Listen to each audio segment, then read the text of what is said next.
Yo, what is up guys, it's Aqsept here. Welcome back to another video. Today we're doing a patch 14.14 rundown. This is something I plan on doing in general, so if you have any feedback, etc., please leave it down. But either way, basically, I've coached teams in the past, professional teams, if you don't know me, and I don't want to say much more than that. Right now I coach freelance. If you want to check that out, go check out my YouTube or my Twitch. Either way, let's get into the video.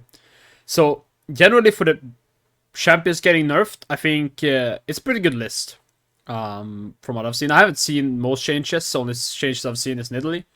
But yeah, nerfs pretty good list. Belwef maybe a bit unnecessary, but Belwef in solo queue is like real OP. Let me go full screen actually. Kindred or what I'm saying. Jax also a bit weird. I don't think this champion is that strong right now. But yeah, either way. And then for the buffs, also a fairly decent list. One thing I'm a bit concerned about is Corki, Tristana are getting nerfed, and Jace is getting buffed, which means Jace might be the dominant mid laner in the meta again. We'll see about that though.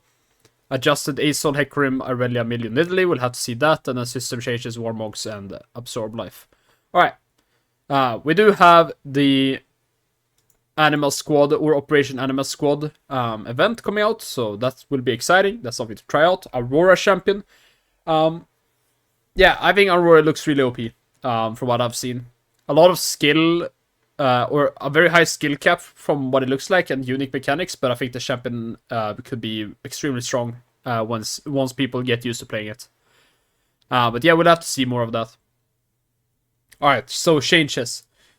We have Aphelios buffs is definitely weaker than it should be at the moment, so we're bumping up the punch of his weaker guns whose actives don't feel as impactful unless they're part of specific combos. I mean, that's kind of how the champion is supposed to be designed now, but either way. So basically, its damage is being changed from 50 to 100 on his purple gun, to 50 to 140 based on level, and then bonus AD is a bit up on based on level as well. Alright.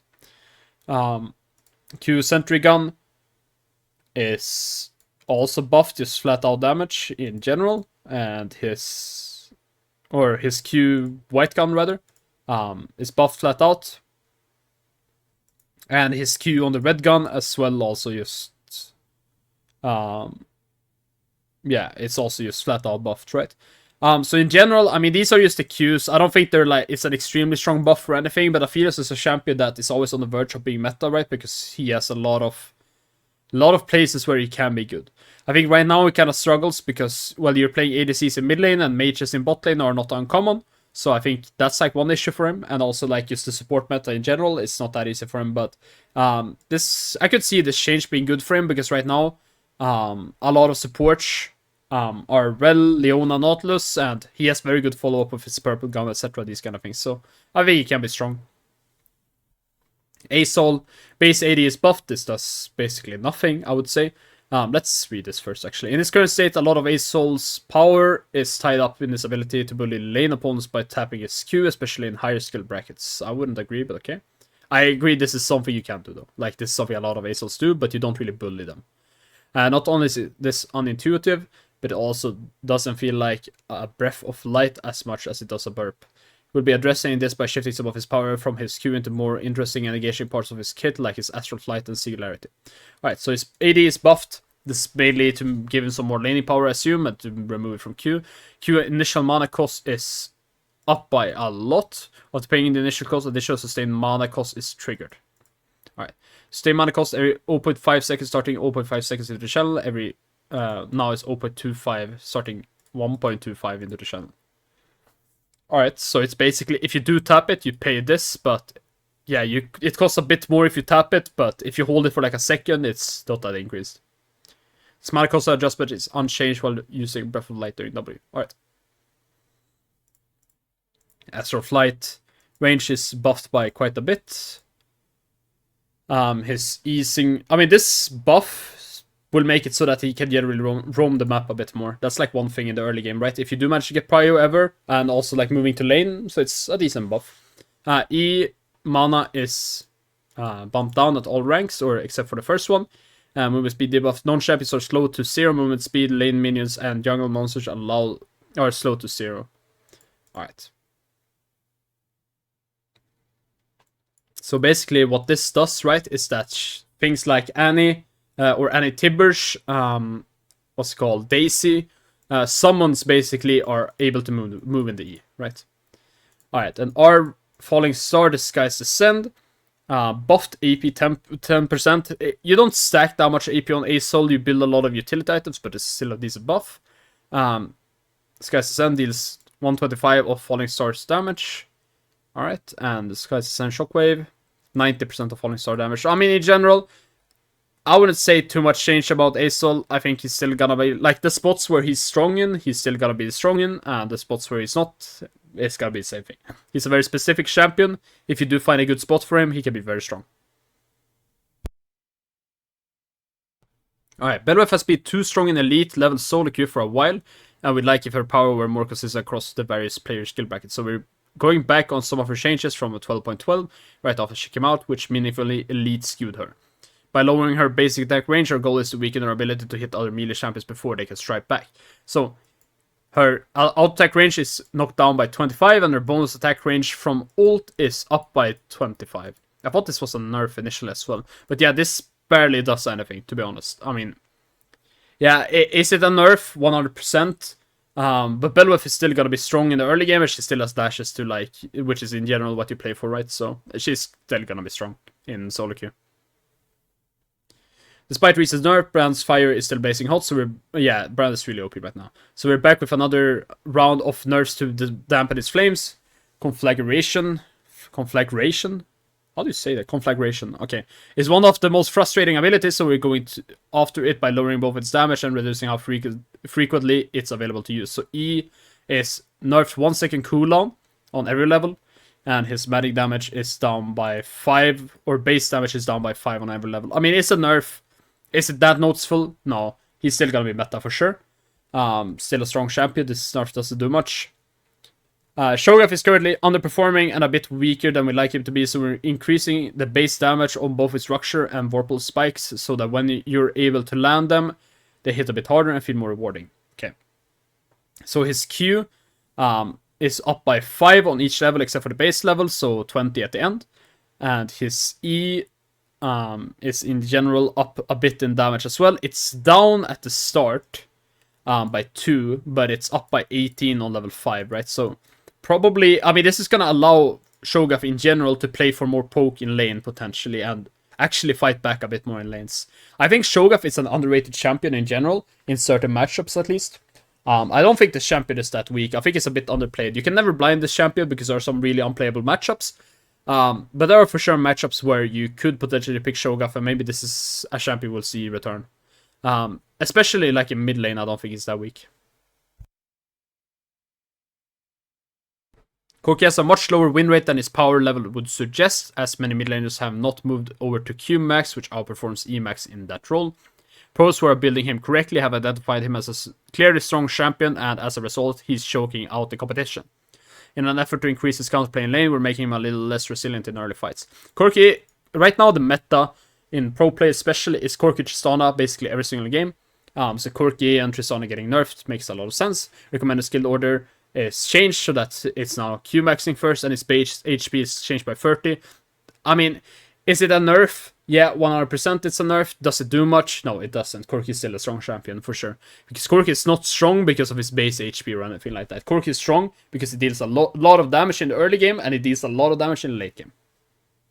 And in between that, in the mid game, usually what people do right now is they go mana immune, and when you go mana immune, you spike quite hard on 2 items, because that item is really OP when you get it stacked. So in general, Corki is still gonna be really good. Alright, Phil 6. Q is now blocked by abilities that block projectiles. We noticed that Phil's fear wasn't matching expectations. He fires a crow at his target, which is a projectile, so it should be blocked by things like wind wall. Now it does. Alright, so it's basically just... It's a fix that probably should have been a thing before. Alright, it doesn't change that much. No one plays Phil 6 anyways. Alright, Hecarim. Health growth increased, W duration decreased, healing increased, cooldown decreased, E cooldown adjusted. In this patch, we'll be reverting several changes that had contributed to Hecarim's elite skew. 13.21's W duration increase and 13.24's W healing nerf. One common issue in lower skill brackets is maxing E second, despite W being much better, so we'll also be making E versus W rank ups closer in power. Alright, so health growth is buffed. This is a clear buff, 100%. Spirit of the Dread W, 5 seconds to 4 seconds duration, 20% healing, half to 10% for dealt by allies, 25% half to 12.5 damage dealt by allies, and the cooldown is down to 14 at all ranks. His cooldown on his E, it goes from 18 at all ranks to 20 to 16. I don't think this does much for Hecarim, I'll be honest. I think the main problem with Hecarim right now is that this champion is extremely weak in the early game. Like, extremely weak, and it's super hard for him to get to mid-late game. But if it does manage to get to mid-late game, this champion is extremely OP. Right? So that's, like, a big thing about this champion, right? But I don't think this actually helps with that issue. I think he's still going to struggle in the early game, and if he does manage to get to mid-late game, he's still going to be OP. His health growth, yeah, it's nice that it's buffed. And I think the W buffs do favor him a bit, but I don't think it does much for him. Alright. Aurelia, AD growth decrease, passive attack speed increase, or cooldown reduction for Q decrease. This list of changes is an adjustment to Aurelia that will shift some of her power from late game into the early and mid game. Ooh. We'll be buffing her early to mid game by making her passive scale linearly from levels 1 to 18 and balancing out this buff by reducing how forgiving blade search is in the late game. So AD growth is down by 0.5. Her attack speed from her passive goes from what's called 7.5, 13.75 on levels 1, 7, 13 to 7 to 25 from levels 1 to 18. So in general, she gets a bit more attack speed, and it's a bit better for her in general between these levels. Like on level 6, for example, she's going to spike a bit harder, on level 11 as well, etc. Right? And after level 18 as well. And on her ult, Blade Search cooldown reduction from 0.5, 1.2, etc. is down to half a second more on level 2, and then half a second more on level 3. So yeah, I mean, it's scary, and it's time they decide to buff Aurelia, I think. Because Aurelia right now, or Aurelia in general, is a strong laning champion. She skirmishes really well, but she does struggle against a few things. For example, CC she really struggles against, right? But if she has Enchanters with her and she gets ahead, then the champion is very strong. And I think this change potentially could bring her back a bit in certain matchups. We'll see though, because Aurelia is a champion that right now struggles against a lot of CC, and there's a lot of CC in the meta. Alright, Jax E cooldown increased early. We're giving Jax a slight nerf to his E. This patch will help reduce how powerful and frustrating of a dueling and early wave control tool it can be. Yeah, okay. And it's like, they nerfed it by 2 seconds in the early game. I mean, this doesn't... I mean, it does a lot, I would say. What I find weird is that this is the entire kit of Jax, in a sense, right? This is Jax's skill expression tool, and I think arguing it's frustrating, yeah, is it frustrating 100%? Does it have counterplay? Also 100%, right? I don't think Jax is an OP champion at all right now. I don't think this nerf is that fair towards him. Yeah, I just think it's a bit weird. Jace is struggling at the moment, and while his less common melee form has gotten a lot of more recent love, it's now time to up the damage of his primary skill, his ranged Q. That's always a scary ability to buff, but alright. Physical damage, 55, 110, etc. Up to 330. Now it's gonna be 60 to 335. So it's up by 5 damage on every, and then also the bonus AD scaling is up from 120 to 125. I mean, is it a crazy buff? Of course not, but this does add up a lot. Like if you have... I had another day, or the other day, I had a Jace game where I had 500 AD. This would be 30 extra damage on every EQ. It can add up in general, right? It's not a crazy buff, but it does do something, and it can do something for the early game especially. It's always scary to buff this kind of ability, right? Because Jace Q is a super strong ability. Jace at the moment scales extremely good. His main weakness is the early game, but if he does get past that, this champion is really OP. And buffing, for example, his bonus AD ratio is really scary to me. Kindred are performing quite well in higher skill brackets and are in need of a nerf. We're targeting their early combat power to ensure that as jungle carries, Kindred doesn't have as much ability to win early skirmishes and invades. Base HP decrease, Q attack speed bonus decrease. So she loses 15 HP level 1, and she loses 5% attack speed on her Q. I think Yeah, I mean, I think it can be argued as fair. I think she's very strong in solo queue. I think in comp play she struggles a lot, but yeah, she's never really going to be a champion that's meta in comp play. I would say maybe starting off with one of these nerfs makes more sense, but yeah, we'll see where Kindred is after this patch. I think she's very much an OTP champion, and she does struggle in some matchups, but yeah, alright. Lilia is overperforming with her new favorite item, Runic Ashes, and its resulting upgrades. And it's resulting upgrades, rather. So if we like what those items are doing for the game overall, we're taking out some power from Lilia directly. We're targeting her best case scenario where she's kiting and healing from an entire team at once while trying to preserve her early clears and 1-1 dueling. Alright. So her passive healing effective. Let me do that again. Healing effectiveness versus champions. 100% for the first, reduced to 33% for successive champions. 100% to the first, reduced to 15% for successive champions. So basically, her healing remains the same on the first target, but reduces on the next couple of targets. And her E damage is down by 10 on every rank and down by 10% AP. The 10% AP doesn't matter as much. I think the 10 on every what do you call it? On every rank is a bit more, as well as the healing from champions, because one thing with healing from champions is that you often never 1v1 in the jungle. You will often have larger skirmishing, for example 2v2s, 3v3s, 4v4s, etc. Right? So even though this is more targeted as a team fighting nerf, it's also does nerf for a bit in the early game. But if you're trying to get rid of Lilia out of the meta and most AP junglers, I think this makes sense. Alright. Milio. In its current state, Milio has this proportionate amount of power tied up in his early lane. Holy shit, I can't speak. Power tied up in his very early lane harass, specifically when he shields himself and runs up to auto attack. With these changes, will be reducing how powerful that strategy is, and instead encourage him to look for opportunities to harass opponents with his Q, rather than only casting it as a peeling tool when he's being engaged upon. Alright, so passive fired up, 50% of... Oh, this is a lot of numbers. Jesus Christ. 50% of allies AD, followed by 15 to 50 based on level, 20% of Milio's AP burn damage over time. So basically, they are nerfing of allies AD, followed by 10 to 50. Right, so they're nerfing basically his passive in the early game, so he doesn't deal as much damage with that. His Q cooldown is a bit down, his range is buff, hitting at least one enemy champion with ultra mega fire kick, refunds 50% of its mana cost. Okay. Coastal Campfire, recast range 700 to 3000 units. Coastal Campfire is slower than when following targets that are more than 2500 units from Milio. Shield strength is down by a lot. I think...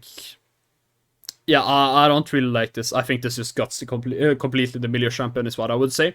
I think Milio at the moment is not a very strong champion. Maybe if you have a lane where you can actually poke actively with Q, then sure. But right now, the champions that are meta are Nautilus, Rel, Leona. These are the main three, right? And then Alistar and Braum we see some play off sometimes, and then sometimes we see Nami with his Swiftolution, right? But what this does in general is that because of the shield nerf, he struggles more against these tanky champions, right? And you don't want to be using Q to poke them anyways. I think this just completely guts the Milio champion, to be honest. Even though it's supposed to give him more power in a certain part of his kit, I think he's going to be needing some buffs, probably. Because this looks a bit rough. Alright, Nidalee is one of the hardest champions to play, which means her win rate below Master Tier is always deflated. That said, she's too strong right now, so we're taking down some of her Cougar form damage. We're also interested to see how AD Nidalee might fare, so we're substantially increasing some of her AD ratios for courageous players who want to try out that alternative build. So, if you know who I am, you know I play a lot of Nidalee top lane. This is a great buff for Nidalee top lane. So, in general, her magic damage on her pounce, this is the wrong icon. This is also the wrong icon. These are the Cougar spells. So 5 flat damage on every rank, and then goes up by 5 on every rank as well. On her W. Generally, you get what's called level up on your ultimate for your Cougar spells, right? So every time you level ult, you get a point to Cougar spells, right? That's how it works. So basically, on every ult rank, you lose 5 damage on your W, but you gain 50% bonus AD ratio, which is a lot. And your E swipe, so your Cougar E, is down by 10 on every rank flat, but you go from having 40% bonus AD ratio to 70% bonus AD ratio and down 5% on your AP ratio. So generally what this does is it gives you a lot of damage in your Cougar's spell rotation, right?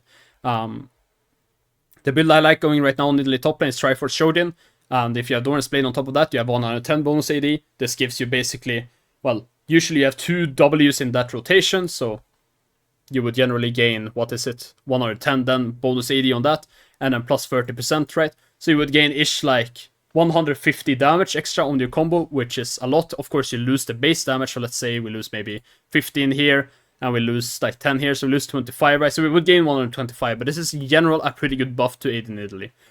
Is it a nerf to AP in Italy? 100%. Does this mean the champion is bad? No, not at all. The champion is still good. She still has a fast clear speed. In the games where she can be played, I think she can still be good, because in general the champions that are decent into Nidalee are often going to be either really tanky champions that she can't kill eventually and she can't deal with, or champions that can match her clear speed and outscale her, right? But all the champions that can match her clear speed and outscale her right now are getting nerfed as well, with the exception of Karthus, right? So Brand, Lilia, etc., they're all getting nerfed. So in general, Nidalee is not gonna suffer that much from these changes. If anything, it does help her a bit in top lane. I wouldn't recommend playing AD Nidalee jungle though. I don't think that's very good. Alright, Rumble has been a top performer in pro play for this entire split, so it's time to nudge him down where he has the least counterplay, a skill that goes through minions, can't miss, and has no permanent resource cost. We're hoping that his opponents feel like the early lane phase is a lot more interactive instead of belonging to Rumble by default. Yeah, Rumble is a very strong champion right now, so it makes sense that they're nerfing him finally.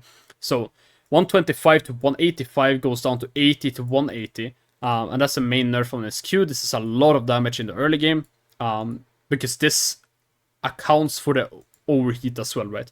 So right now, we would deal about 66% of what we're dealing here, right? And that's going to be 66% of the overheat damage as well, right? So it's not very nice for him in the early game, but he does gain it back eventually, right? Minion damage modifier is up a bit to counteract this, so you still have similar push. Flame Spitter no longer prevents minions from dying to other minions if they would die to one more tick of Flame Spitter. Alright, that's quality of life. Or no, they removed this quality of life.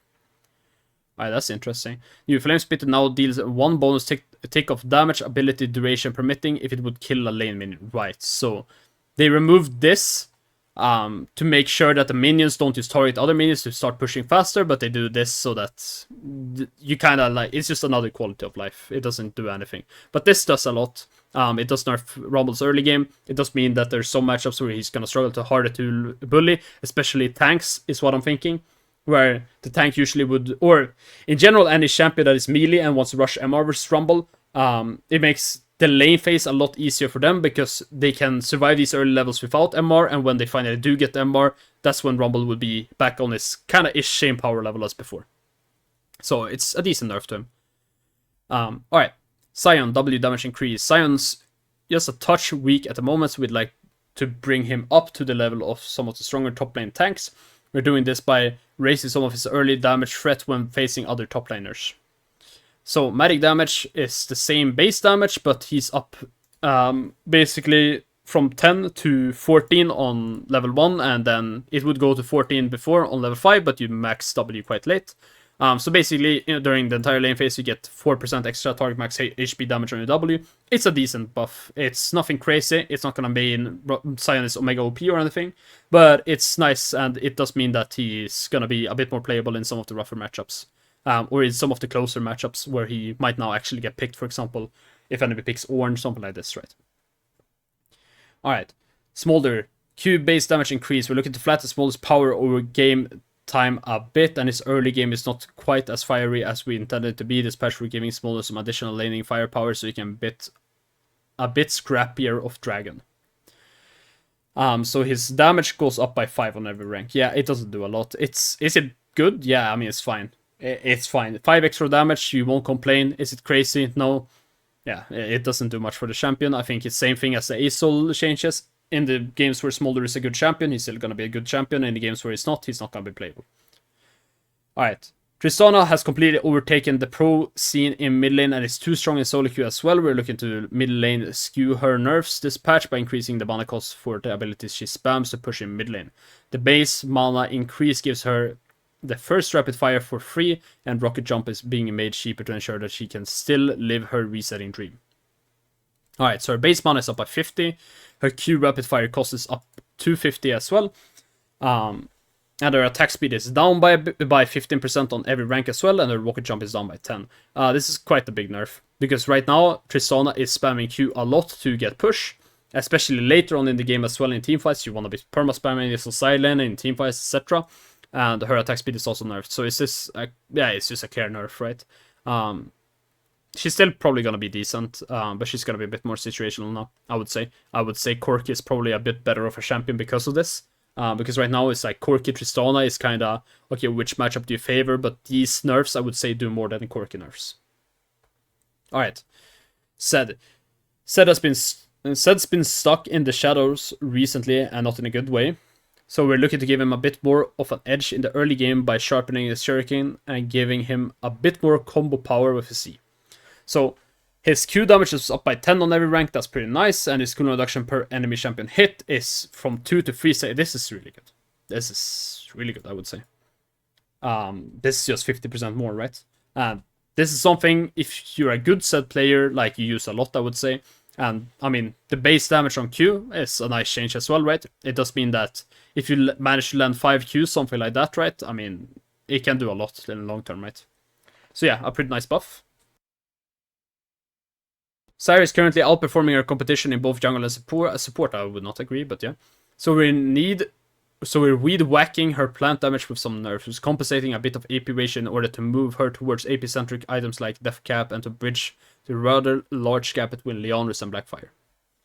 Alright, so her passive, Garden of Thorns, plant damage goes from 16 to 84 to now 15 to 75. And her AP ratio is up by 2. The AP ratio doesn't really do that much here. The base damage, yeah, it does a bit more, I would say. Bonus damage to monster 60 to 100, 50 to 100. She's still gonna be one-tapping the entire jungle before she's, you know, like this champion still clears extremely fast. Updated tooltip and cooldown display to more accurately align with the seed spawn times. Alright. So that's all the champion nerfs. I would say from this, what I can see is that the Tristana nerfs matter, a decent amount. Rumble nerfs matter. Some of the AP junglers matter, but they are all kind of getting hit, so it's not the biggest deal. Corki doesn't matter at all, I would say. And in general, what I would say is that, yeah, there's no crazy changes this patch. In that sense, I think the meta is going to remain the same in similar, or like, to that, I would keep an eye out for Aurelia in the early game, because, well, now with Corki and Tristana being nerfed, maybe this could be a champion you can pick into Tristana a bit more. Something like that. But yeah, I don't think it does too much for the actual champions. Let's go over the other changes as well. So Warmogs is health requirement now is going to go up from 1300 to 1500. So support champions are purchasing Warmogs first and hitting the bonus health threshold for a combination of the support quest item, 200 HP, the scaling, health stat shard, and sometimes overgrowth. The 1000 Warmogs HP plus 200 quest plus runes is meeting the 1300 bonus health requirement a little too easily, and we'd rather supports weren't rushing this item and unlocking its passive in this way. Yeah, I mean, it doesn't do that much. It does some things, but I still think Warmogs is a rush item, or is an item you can rush, because all you really need to do is either go double health shard, for example, right? Or not even double health shard, but like rather go a Ruby Crystal in the game, and you're gonna be fine. Does this nerf the item? Yeah, 100%. Is it a massive nerf, and does it change the items where you should build Warmogs? No. Absorb Life. We intended for Absorb Life to primarily be about recouping health later in the game, but right now it stalls out the laning phase with a bit too much regeneration, so we're nerfing the early sustain by as much as 50% with some compensation by pushing some power into the late game. So 2 to 20 goes from 1 to 23 following the base stats progression. This is nerfs to level 1 to 12 and a buff after. I think Absorb Life is one of the most OP runes in the game. It's my take. If anytime I have an excuse to go Absorb Life, I like to go it. Does this nerf the rune quite a bit? Yeah. How much? It's hard to say. It could be the difference taker of, for example, taking this or Presence of Mind on some champion, or even taking this or Triumph on certain champions, right? Does this change the cases where you actually would go with? Probably not in that sense, right? Like, if you're not choosing between these runes already, right? Let's say you're playing a mage and you want haste and cut down, you wouldn't start like going absorb life because of this, or stop going it because of this. It's generally, do you need more HP in lane, I would say. And if the answer is yes, then this can probably still be a fine rune, but if you have to choose between this or Press of Mind or Search Champions, probably Press of Mind or Search Champions, yeah. Alright, arena changes, I do not care. To be honest, bug fixes, don't care. Mythic shop rotation, this is interesting. Now available Senna, Aatrox, Vayne brand, leaving the shop. Katarina, Senna, Saya, and LeBlanc rather, not Talia, what am I saying? Yeah, and these gotta be the couple ones next patch. I'm looking for the Jace one, potentially. Alright. Let's see the skins. This is interesting. Cybercat Yumi, Battle Bat Saya, Prestige Cybercat. Why are we giving Yumi a prestige skin, man? Come on. Come on, man. We can't be having that. Battle Bunny Aurora, Battle Dove Seraphine, Primordial and Rek'Sai. This one looks cool. Admiral Battle Bunny Misfortune, Primordial and Belweth. This one looks decent as well. Alright. Yeah, that's basically it. If you guys have any feedback, please leave it in the comments. Otherwise, I hope you all enjoyed. Thanks for watching. And yeah, I'll be back for the next patch and video tomorrow as always. See you guys.